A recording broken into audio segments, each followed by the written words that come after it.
Voces en contracorriente. Atreverse a pensar es comenzar a luchar. Bueno, bienvenidos y bienvenidas a este nuevo espacio de Contracorriente. Como ustedes sabrán, este es nuestro primer podcast. Nos estamos estrenando en esto. También tenemos un año en el proceso haciendo un poco una enunciación del periodismo desde una posición política. Y pues nos place mucho que seas la primera persona que estás en este espacio, sobre todo porque, bueno, sabemos los tiempos y que pues tenemos muchas agendas, sobre todo en este tiempo. Entonces, pues es muy importante para nosotros y para nosotras desde Contracorriente que pues se dé este podcast contigo. Y pues bueno, nosotros somos una revista militante se disputa en sí el sentido común desde las ideas, pero también con un proceso de organización en el que convergen muchos pensamientos, pero tenemos una posición política y una conversación política que nos enmarca dentro de un proceso que se acerca mucho más a las luchas sociales. Y es por eso que pues estamos muy agradecidos y agradecidas con que estés aquí, porque conocemos que tus procesos han sido desde una militancia, desde este horizonte, y consideramos que esto pues va a abrir una discusión bien importante para nosotros que estamos iniciando en ello. Y pues nada, muchas gracias Heidi por estar. En este espacio de podcast nos acompaña Heidi Lorena Sánchez Barreto, abogada, lideresa política y concejala de Bogotá por el Pacto Histórico y la Unión Patriótica. Su trayectoria ha estado marcada por el movimiento estudiantil, la defensa de los derechos humanos, la lucha feminista y la organización popular. Actualmente se desempeña como primera vicepresidenta del Consejo de Bogotá, impulsando debates sobre juventudes, participación política, derechos de las mujeres, educación y justicia social. Y pues en este espacio conversaremos un poco sobre las políticas, el proceso de las juventudes que tuvo, pues tu trayectoria nace aquí, esa militancia desde joven, y las transformaciones sociales que tú has acompañado desde el Consejo, ¿cierto? Y pues justamente conociendo este trabajo, tú, ¿qué crees que es lo más importante que nos estamos disputando políticamente ahorita en Colombia? Bien, primero pues agradecerles muchísimo la invitación y felicitarles por el trabajo comunicativo que vienen haciendo. Yo creo que sí es clave entrar en disputa en este momento en el espectro de las redes sociales y sobre todo con profundidad. O sea, digamos, la viralización de redes hoy viene dependiendo de como el caption de los 5 segundos, pero sin permitir esa profundidad. Yo creo que ustedes, pues con las publicaciones que han venido haciendo, pues ha demostrado cómo poder abrir un debate clave y poder discutir al respecto, ¿no? O sea, creo yo que por lo menos hay varios medios, digamos, como símiles en Latinoamérica, ¿no? Grito Sur o por lo menos lo que viene siendo Público Eso, Izquierda Diario, que me parece que abren también esta conversación y me parece importante esto que vienen haciendo ustedes. Yo siento, o sea, en este contexto político, o sea, a ver, digamos, hablo un poco desde mi experiencia, pues porque claramente, pues la historia no es lineal, sino que pues por el contrario es bastante cambiante lo que han venido siendo estas últimas elecciones, ¿no? Entonces, pues lo primero es que no hubiese posibilidad de un gobierno de izquierda o alternativo de no haber sido por el proceso de paz. O sea, de no haber proceso de paz, eso no hubiese permitido poner en el centro, tener otras posturas políticas distintas a las de la derecha y la ultra en su momento. Dos, eso hizo que tuviese que obligatoriamente cambiarse el relato del uribismo, de la ultraderecha en el país, en el sentido de no se trata de que todo es culpa de la FARC, de acabar con la FARC, aunque sigue siendo un debate central el tema de seguridad, pues se les acabó el discurso. De hecho, yo no sé, digamos, quién los asesora. Obviamente la gente tiene una versión tenaz hacia las guerrillas, la guerrilla en general, pero digamos que pese a eso, pues la estrategia con Petro, o sea, es como evidente que no les funcionó decir que un guerrillero en el gobierno y pues quieren hacer la misma táctica con Iván y es como, a ver, o sea, Iván no lo fue, pero ya tuvimos un presidente guerrillero, exguerrillero, o sea, que firmó la paz, que se comprometió con la paz y pues tiene, o sea, digamos, tuvo la posibilidad de hacer política sin armas, y yo creo que eso es muestra de la democracia. Entonces, el quitarles ese discurso, y lo que hizo quitar ese discurso fue develar o poner poner en evidencia una cantidad de razones estructurales de la desigualdad en Colombia, ¿sí? El tema medioambiental, por ejemplo, o sea, la discusión sobre la protección del medio ambiente, tanto así que hoy uno los ve acudiendo al discurso del fanatismo ambiental, acudir al discurso de estos, bueno, o sea, minimizar o ridiculizar la discusión sobre el medio ambiente. Y eso uno. Dos, evidenciar el desprecio que ellos tienen por los trabajadores y trabajadoras. O sea, eso que es un segundo tema con relación a lo que ha sido el aumento del salario mínimo durante este gobierno, pero además lo que fue la reforma laboral, ¿sí? Nosotras como generación, o sea, y de generación hablo de la generación millennial, pues digamos, yo en este momento soy concejal, pero pues y eso no quiere decir que uno vaya a estar en el consejo toda la vida, ni que vaya a tener una estabilidad laboral. O sea, hoy tú tienes una estabilidad laboral si pasaste un concurso y estás de planta en una entidad pública. O sea, eso es lo único que yo veo hoy como una suerte de estabilidad laboral siendo trabajador o trabajadora. Entonces, esta discusión que se abrió, o sea, como esas condiciones laborales también nos pusieron a discutir sobre quién es el trabajador o cuál es la clase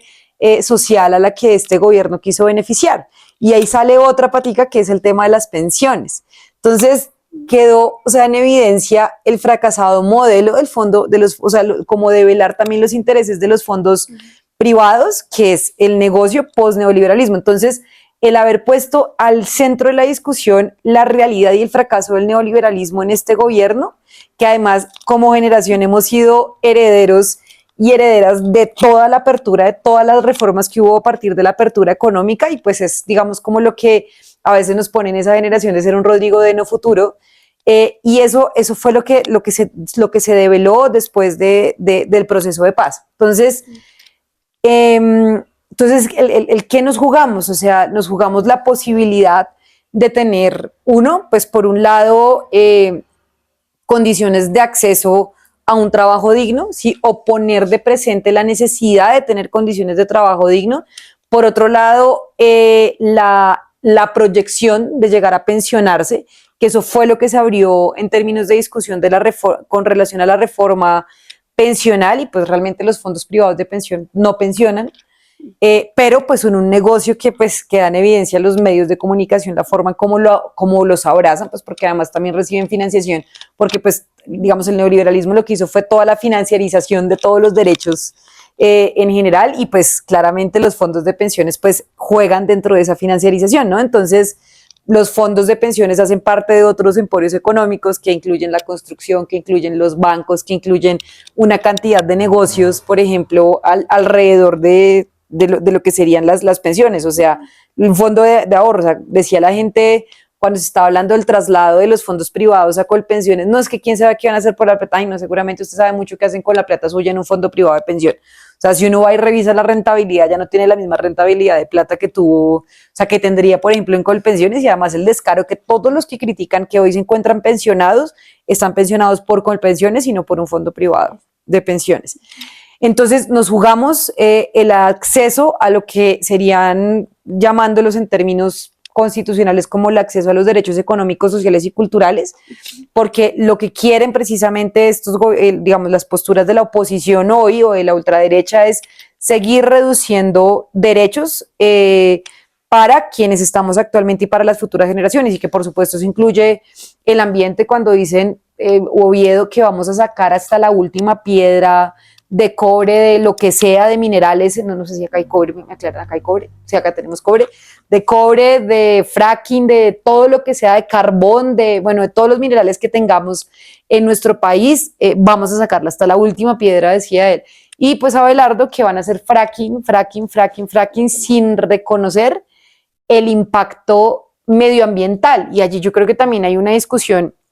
pues en el sindicalismo, sobre todo el sector minero energético, o sea, y es pues también como, pues que es como la crítica que se hacía, por ejemplo, alrededor de los sindicatos tradiunionistas, ¿no? Es como no nos importa porque se va a acabar el empleo, y es como, ¿y ustedes qué creen? Que la transición energética no... Acaba la vida. Sí, o sea, no, pero además la transición energética también genera empleo, o sea, entonces es, pues tú estás acá para no dejar a tus hijos con agua limpia, pero además lo que genera el impacto medioambiental, por ejemplo, no sé, hace algunos años y pues que todavía ocurre es por lo menos las sequías permanentes en muchas zonas del país por cuenta de las represas que tienen las petroleras. Entonces, es mucho lo que se juega, pero a veces como que, pues a veces no, o sea, el neoliberalismo hace tanto que la idea del individualismo pese por encima de cualquier cosa que lleva a pensar que la única solución está en eso, en el acabar con el otro independientemente de si se pone en riesgo tu misma supervivencia, que es un poco también incluso lo que plantea Nancy Fraser en El capitalismo caníbal, ¿no? De cómo se va comiendo a sí mismo. Sí, de acuerdo, y sobre todo algo que mencionaste que me quedó ahí como en el punto fue cómo el proceso de paz nos dio otra narrativa para poder disputarnos el escenario político, porque antes, bueno, sabemos el exterminio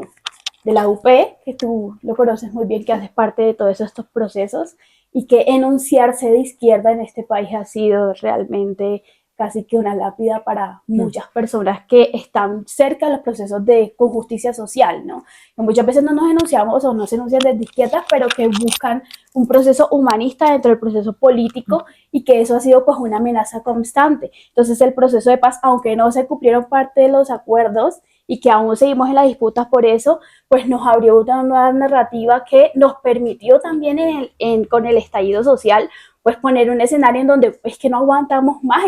este modelo neoliberalista, pues que nos está dejando realmente deshumanizados. Y justamente con este proceso del estallido social que nos tiene realmente ahora dialogando de una manera un poco más horizontal y disputando el poder de este escenario que ya cambió desde el discurso en el país, que ahora no es homogéneo, que ya no le pertenece a la derecha y que ya nos permite pues habitar en este diálogo un poco sin miedo, porque antes lo que ya nos tenía petrificado era el miedo para poder dialogar estos espacios y pues tener también un podcast que podamos hablar y tener una conversación política abiertamente como juventudes de izquierda, y que fue esto lo que nos permitió también generar este debate, y desde tu experiencia que has estado dentro de eso y que el gobierno actualmente reconoce que el estallido social fue como una parte muy importante que permitió al gobierno de Gustavo Petro también afianzar su discurso. ¿Tú cómo ves qué realmente qué fue lo que transformó el estallido social? Desde las diversas posturas de los movimientos feministas, los movimientos campesinos y de todas las diversidades políticas que se pusieron en juego en el estallido social. Realmente, ¿qué transformó eso por este nuevo proceso y esta disputa política que tenemos? Y cómo las juventudes hoy, que fueron como unos líderes y lideresas muy puntuales en este proceso, creen que construirían futuro dentro del proceso de Iván Cepeda, besándonos ya un gobierno con Iván Cepeda y Aida Quilcoe, que yo lo veo real. ¿Cómo ves tú que esto sigue transformando y siguen aportando desde el proceso del estallido social, que fue un cambio de paradigma político? Yo creo que no, incluso no lo vería como tan al 19, sino, o sea, es decir, del estallido social, sino vuelvo al proceso de paz. O sea, nosotras asistimos a un movimiento social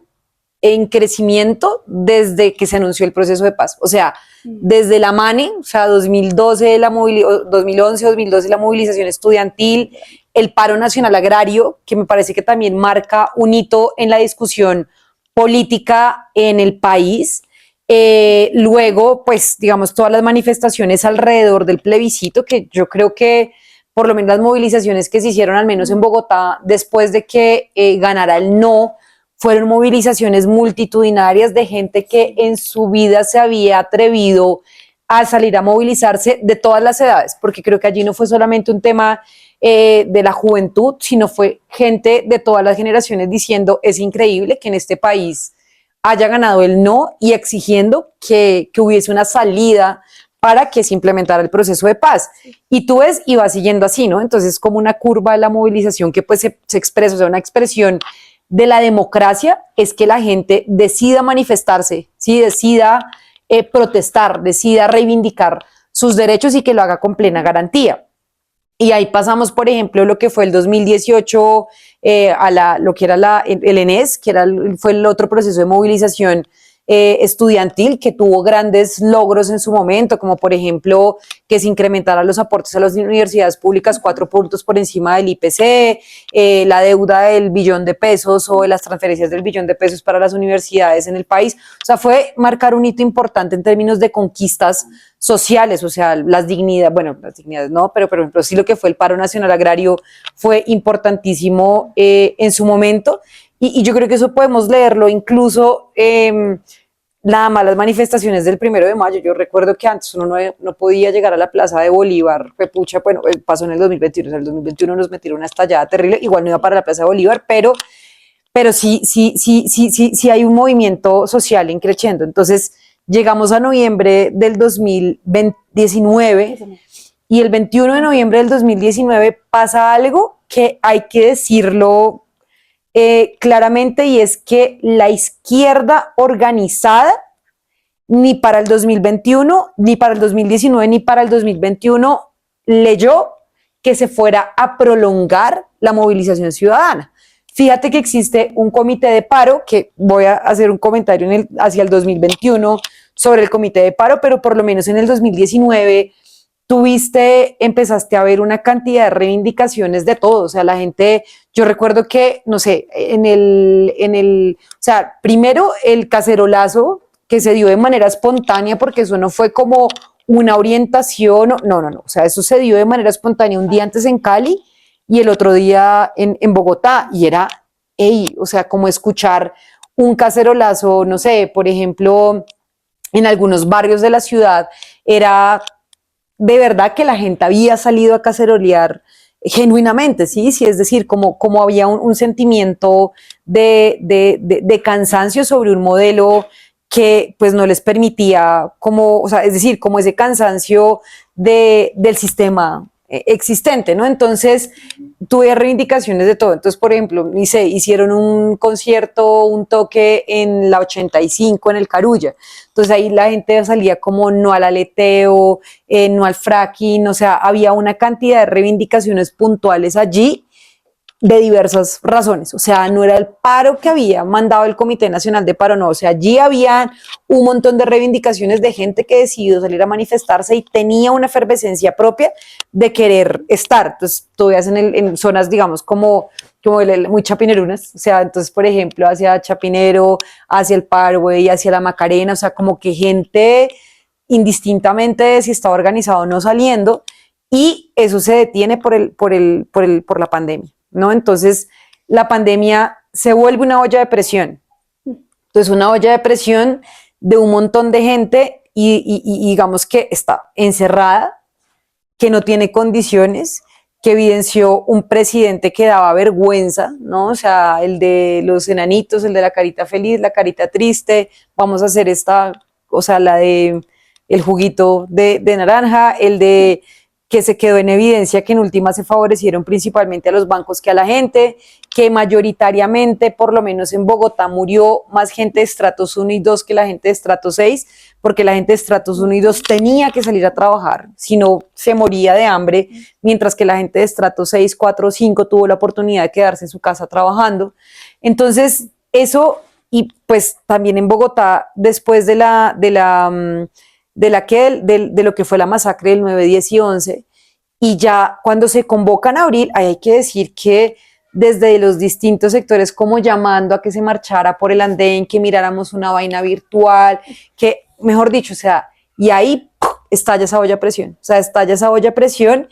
que genera un cambio, y allí me parece que hubo o sea, fue desacertado en ese momento el Comité Nacional de Paro de querer usurpar unas vocerías emergentes, ¿sí? Y una organización social emergente. O sea, aquí, por ejemplo, en el portal de la Resistencia habían pelados que descubrieron a partir del rap, de un montón de expresiones artísticas, culturales, de querer evidenciar como su inconformidad, ¿no? Entonces, ya después creo que, no sé, creo que hubo una muy mala conducción o digamos como que se menospreció bastante los dos procesos, pero pues que eso se vio reflejado en las elecciones sobre un cambio de conciencia política, ¿sí? Y un cambio de conciencia política que no se cerró necesariamente a lo que proponían, digamos, un gobierno como el de Duque, sino dijeron necesitamos un cambio, ¿sí? Queremos un cambio y un cambio de paradigma que tenga en cuenta a esas mayorías que nunca han sido escuchadas y que en cierta forma pues lo representó pues el proyecto del pacto histórico. Sí, y en ese proceso del cambio de conciencia política, que creo que me parece muy importante ese concepto que lo traigamos a la conversación, porque tú has insistido mucho en esa importancia de fortalecer la participación ciudadana y popular, y sobre todo la importancia de organizarnos cada vez más, porque esto solamente se logra en procesos de organización y ya, porque la organización permite el diálogo y el diálogo permite la transformación. Y en ese escenario, ¿tú qué crees que así que les ha imposibilitado a la política tradicional entender que ya el país cambió? ¿Por qué crees que insisten en afianzar un proyecto ya caducado desde el discurso neoliberal y ahora fascista? Cuando encontramos un escenario en donde Abelardo de la Espriella tiene votos y tiene muchos votos. Entonces, en ese escenario, ¿qué crees que es lo que le ha faltado, que le ha imposibilitado a la política tradicional entender ese escenario de cambio de conciencia? Aunque uno podría, o sea, el fascismo en Colombia yo creo que siempre ha estado presente. Y esa ha sido un poco la expresión del uribismo, ¿no? Como la negación del otro,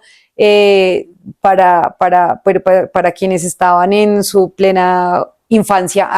en los gobiernos de Uribe, vayan y revisen, pero Uribe tenía algo muy presente y era como hablar del bloque intelectual de las FARC, ¿sí? Del terrorismo en la discusión política, ¿no? Entonces, para él, los defensores de derechos humanos eran terroristas, las organizaciones estudiantiles eran terroristas, o sea, hablaba de la infiltración del terrorismo en absolutamente todos los escenarios sociales para desconocer y minimizar políticamente absolutamente todo. Entonces, el desconocimiento del otro en la discusión política es uno de los rasgos característicos del fascismo. Y entonces, lo que tenemos ahora, me parece a mí que ellos sí han entendido el cambio de paradigma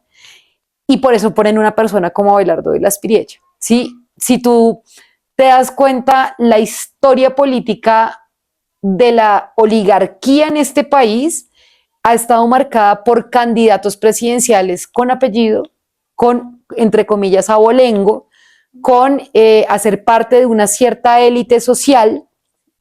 política, sobre todo de clase, que les permitiera gobernar, ¿no? Entonces, nunca se cuestionó a los Santos, nunca se cuestionó a los Pastrana, a los Ampera, a los Vargas Lleras, entre otros personas pues que han estado en el gobierno, o sea, que han estado en cabeza del gobierno, y el hecho de que llegara alguien a decirles, no, es que acá hay otras personas que tienen la capacidad de gobernar, pues entonces ponen bueno, usted quiere que entonces cualquier persona, pues metamos el aspiracionismo, ¿no? Entonces, Rodolfo Abelardo, ¿no? Entonces, Rodolfo el empresario, Abelardo, es decir, Abelardo, además que representa como ese traqueto que mucha gente lleva adentro, ¿no? Y lo digo no sino en la pinta, el avión, digamos, la burda estética, porque no diría que sería esto estético, sino lo burdo que puede llegar a ser este personaje. Y además el símbolo, ¿no? Como lo decía antes de que empezáramos, lo hablábamos, es el símbolo de firmes por la patria y cómo los símbolos militares pues han marcado una expresión en los gobiernos, pues digamos, fascistas, o sea, es decir, digamos, el saludo de los nazis o digamos esta expresión de firmes por la patria, que además que se entiende por patria, ¿no? O sea, diría la película La patria es un invento, pero ¿qué entiendes tú por patria? ¿Qué entiendes tú por nacionalismo? Y eso ellos lo entendieron, fíjate que sí han entendido, pero entonces, ¿cómo lo están usando a su favor dentro de una expresión fascista precisamente de generar el miedo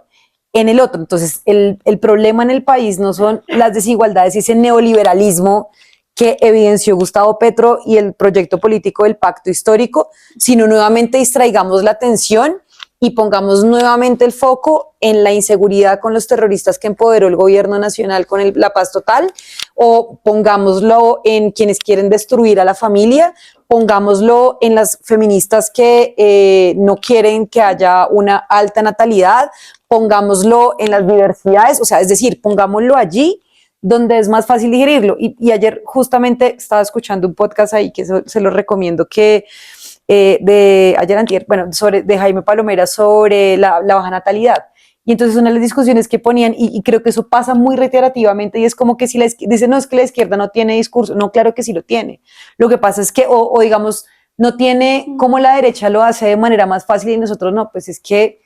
yo no creo que tú puedas reducir o sea, es decir, nosotros no podemos igualarnos a una discusión de que el problema es el feminismo y el problema son los zurdos de mierda. O sea, digamos, la discusión de nosotros, pues claro, es mucho más profunda y no es que sea más, sino que es que ni siquiera de nosotros, o sea, realmente el problema es mucho más profundo, pero la misma, como que la misma serotonina que crean las redes sociales evita que tú veas ese problema más profundo, ¿no? Entonces, la gente necesita como una respuesta rápida en un video de 2 minutos y no un mensaje mucho más profundo, ¿no? Entonces, yo creo que allí ellos lo entendieron, o sea, lo entendieron y por eso es que sacan este tipo de discursos que además creo que también estos últimos años ha quedado en evidencia la injerencia absoluta que tiene Israel y el sionismo en todos los gobiernos, incluido Estados Unidos, en este momento. Entonces, ahí ellos entendieron ese cambio de paradigma y por eso hoy es más adecuado un personaje como Abelardo, como Rodolfo, que alguien que venga de la élite, como por ejemplo los Valencia, en este caso Paloma, o los Cárdenas, o esta otra gente que se presentó en el marco de las elecciones, ¿no? O sea, si te das cuenta, yo me recuerdo mucho que mucha gente pensaba que lo de Vicky Dávila iba a pegar y pues en lo absoluto, o sea, en lo absoluto, pues yo creo que también lamentablemente pues el país en términos generales, y no o sea, digamos, no lo digo como que la misoginia pues sigue imperando bastante, pues obviamente ninguna, o por lo menos yo sé que muchas mujeres no nos sentimos identificadas ni con Paloma, ni con Vicky, ni con estas personas, pero ellos entendieron ese paradigma, por eso tienen estos personajes y creo también que Iván es una persona mucho más colectiva por su formación también de vida que yo, o sea, también lo importante es que yo creo que allí, más allá de las discusiones que podamos tener con Francia, yo creo que Francia marcó un hito importantísimo en la contienda electoral pasada y es como el llegamos todos, ¿no? Llegamos los nadies, más allá. Así hayan querido desconocerlo durante estos 4 años, llegaron los nadies. Sí, exactamente. Pero aquí también hay que decir algo, y es que hoy muchas personas sienten mucha frustración, y esa frustración ha llevado a que ya muchos tampoco se interesen por una política institucional, ¿no? Hay un desconocimiento, sí, pero ahora tenemos una frustración. De pronto la gente no entendió hablar de la política y en torno al concepto del cambio, ¿no? Que el cambio es un concepto realmente que nos lleva a pensar la política un poco desde cómo nos imaginamos un mundo más justo para todos y para todas, y que a veces, como somos tan literales con las cosas, pensamos que es un tema progresivo, en donde ahora es que estamos hablando desde otro escenario y que de otras voces de los nadies son los que se están disputando este poder, y que de pronto queremos todo así a la ligera, como ya cuando realmente este poder lo han tenido los descendientes de los criollos españoles que vinieron a territorializar, y que por ellos tenemos muchas herencias desde la acumulación, o que tenemos esa idea de solamente pensarnos que unos sí tienen derechos y otros no. Pero esa es una realidad, la frustración política colectiva que nos lleva a que también muy poca gente salga a votar. Eso ha sido una marcación, y ese abstencionismo también nos muestra esa otra voz de es que no lo entiendo, no lo quiero, y pues prefiero tenerlo lejos, cuando eso decide realmente prácticamente todo lo que va a pasar con nosotros, la política, ¿no? Y en ese sentido, ¿cómo crees tú que podemos construir una democracia en donde esas personas que no se sienten cercanas al proceso sientan que realmente pueden aportar y que pueden incidir en transformar su realidad? Ahí hay un trabajo, ¿no? Sí, allí, digamos que yo siento y entiendo de alguna manera como la frustración de mucha gente con su voto hace 4 años y de lo que ha pasado estos 4 años. La corrupción es inherente al neoliberalismo, o sea, es decir, la visión individual de enriquecerse por encima de todas las cosas sin importar lo que pasa con el otro es inherente a un modelo de este tipo. Y lamentablemente las instituciones que se han venido construyendo han hecho carrera para que hechos como los que ocurrieron en la UNGRD se den casi que de manera reiterativa, ¿sí? Yo la verdad creo que, no sé, o sea, quienes estuvieron antes en esa entidad la dejaron muy bien tapada, pero, o sea, esa entidad ha sido la caja menor de todos los gobiernos, o sea, porque pues además no pasa por ley 80, ¿no? Entonces, como tú decretas emergencia y tú transfieres recursos de una, pues lo haces. Y yo creo que aquí sí es importante que la gente, por ejemplo, entienda un poco la forma en cómo funciona un congreso o funciona una corporación. Y yo digo, funciona en el sentido de que lamentablemente hoy la gente vota pensando más en su bolsillo y en el plato de comida realmente que pensando en una persona que llegue a votar por sus intereses, por el interés general. Entonces, si la gente hace una referencia la revista Raya sacaba, por ejemplo, una nota donde evidenciaba que este señor Efraín Cepeda se había ganado como 200 millones de pesos, o sea, creo que más plata en coimas, y yo decía, pucha, o sea, imagínese usted que este año lo dieron en cuenta cuánta plata ese man no se habrá robado en 30 años en el Congreso de la República. Y ese es el mínimo. Mire, lo de Guadid, o sea, lo de esta gente, es que uno les ve las casas y es como, parce, ¿De dónde? ¿de dónde? Sí, pues porque, por ejemplo, pues yo conozco a Aida y tú a Aida jamás la verás en un caseronón de esos, o sea, ya ir a un apartamento como vive cualquier persona trabajadora clase media en Bogotá. Y pues así pues los otros políticos también, al menos pues con los que más cercanía tengo del pacto, pues porque los conozco, ¿sí? Y es esa forma, entonces, claro, la gente dice, fue pucha, aquí qué pasó, pero, y yo los entiendo, porque creo que a muchos nos pasó, no sé si ustedes lo sintieron, por lo menos, más o menos como el segundo año, si no estoy mal, o no, sí, el segundo año de gobierno, cuando salieron los audios de Benedetti y todo esto, que era como, pues, pucha, ¿qué pasó acá? Y es también como que todo el mundo te lleva a la necesidad de que tienes que pronunciarte, y bueno, no hay necesidad de pronunciarse absolutamente todo,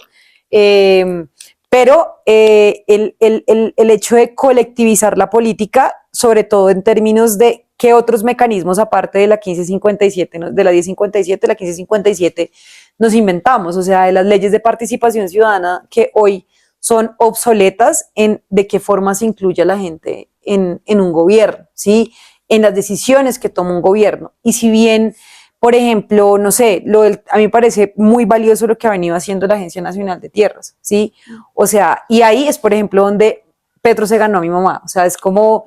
que por fin un gobierno que ya realmente no llegó con un discurso de defensa de los campesinos, sino que obró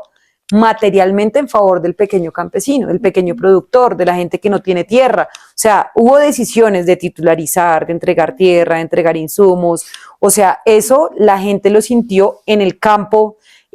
colombiano, y a mí me parece que eso es importantísimo en este gobierno. Y yo sí creo que Iván, por su formación y por lo que Iván representa, porque además Iván es el anticandidato, ¿no? O sea, Iván no lo vimos comiéndose un tomate sin lavar por ahí, haciendo el sancocho con la señora, ir a más, no, o sea, no. Y él critica mucho eso de cómo la política se ha hecho la política del espectáculo, ¿no? O sea, a Iván no lo vimos bailando en una tarima, o sea, digamos, no lo vimos haciendo maromas, pues, o sea, creo que lo más creo que antipolítico o digamos de la forma de Iván es verlo con sus perritos, o sea, me pareció súper tierno, y Iván es una persona muy tierna, pero pues creo que su formación obviamente y pues lo que le ha pasado en la vida también hizo que él generara una coraza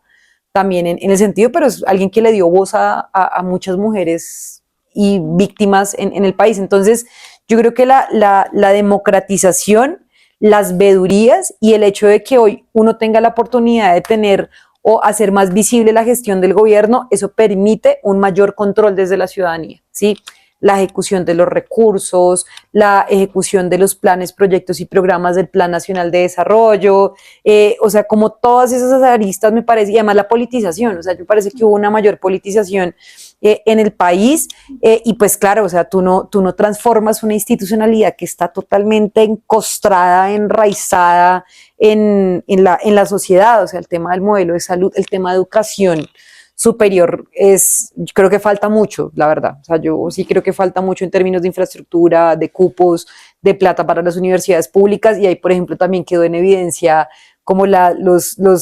existencia de los gamonales al interior de las universidades públicas a nivel nacional, ¿no? Entonces, el poner la discusión política más abierta me parece que permite una mayor veeduría de la gente y pues también que sepa que nosotros estamos en mayor escrutinio público que ha sido cualquier otro gobierno. Sí, y en este panorama, ya que mencionas a Iván y a Aida, ¿qué representan para ellos ahorita mismo su candidatura, qué representa para el país? Y pues consideras que su proceso como pues que ha sido marcado por muchas situaciones, sobre todo las de Iván, que es una víctima, Los dos, y Aida también, han sido víctimas de todo el conflicto interno de este país que tiene más de 70 años, que representan como tal, ¿crees que representan una alternativa distinta frente pues, a todas estas alternativas, de pronto al proceso del modelo de corrupción que ya está inmerso y que pues también se vio en evidencia de que eso traspasa toda postura hasta la izquierda? Para ti, pues, ¿qué representan ellos? Pues Iván, pues creo que al establecimiento le duele mucho más Iván que Petro,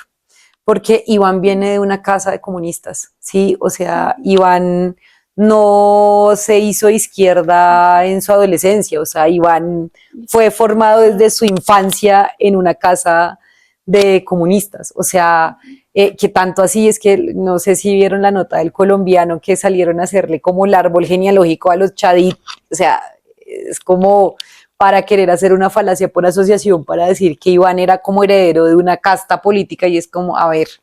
o sea, por favor, ¿sí? Y Iván representa mucho eso, ¿no? O sea, pues un man que se formó en la Unión Soviética, obviamente pues militó en la Juventud Comunista, se distanció hacia principios de los 90, principios de los 90 del partido, pero digamos que es una persona que siguió en política desde distintas, o sea, en su lucha por la verdad, ¿sí? Por la verdad. Y además Iván es filósofo, o sea, sería el primer filósofo que tendríamos en la presidencia, o sea, no es un tipo, y yo creo que yo no he visto la entrevista completa, pero hay que escuchar la entrevista que tuvo Iván con Diego Rusarín, pero como los cortos cuando él, por ejemplo, dígame usted, por ejemplo, cuando Iván pues menciona, digamos, la verdad como un valor importante y como un valor trascendental en términos de la política, pero no la verdad en términos solamente de la memoria histórica, sino en la verdad del contexto y de la historia más allá del conflicto, ¿no? Y adicionalmente, él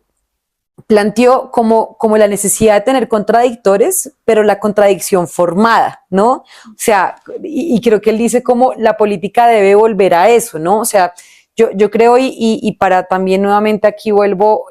no sé, debates de hace, no sé, 10 años o periodos anteriores, yo creo que por lo menos debates de altura que se daban en términos políticos e ideológicos, y yo creo que nosotros tenemos que volver allí, y Iván representa eso, ¿no? O sea, Iván no es un man que, o sea, como con quien la gente se pueda llegar a sentar a transar, o sea, no quiere decir que eso con Petro haya pasado, pero Petro sí tuvo que hacer acuerdos, pues, pactos, el que no, pues con gente que no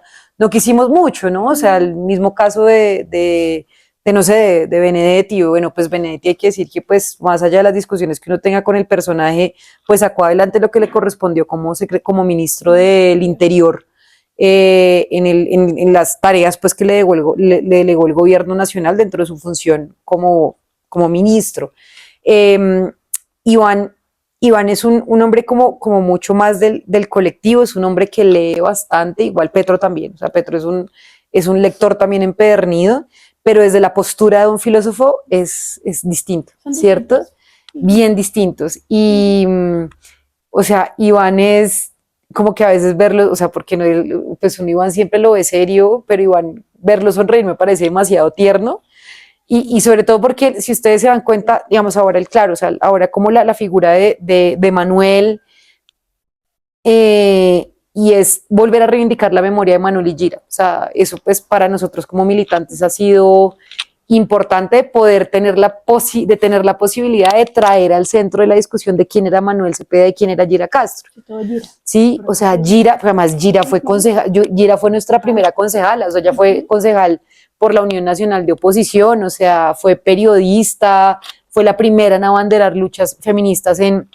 el partido, y pues Manuel era el poeta de la política, ¿no? O sea, eso me parece que ha sido muy valioso, y pues que Iván, la gente lo critica por leer sus discursos y eso, pero, o sea, él dice como, y los escribe él, o sea, aquí nadie puede pensar que alguien le escribe los discursos a Iván, o sea, él te pide insumos, ¿sí? Entonces, no sé, él dice como, vamos a ver esto, y pues cosas, pues nadie es un todopoderoso para manejar absolutamente todos los temas, y es como en ciertas cosas como, bueno,